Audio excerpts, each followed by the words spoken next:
Consagre ao Senhor tudo o que você faz e os seus planos serão bem-sucedidos. Provérbios 16:3. Então tudo o que você coloca nas mãos de Deus, pode ter certeza, é impossível de se frustrar, porque aquilo que confiamos na mão dele, ele é poderoso para fazer muito mais além do que podemos pensar ou imaginar.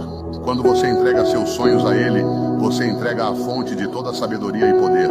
Deus nunca falha e seus caminhos são sempre melhores, mesmo quando não entendemos o processo.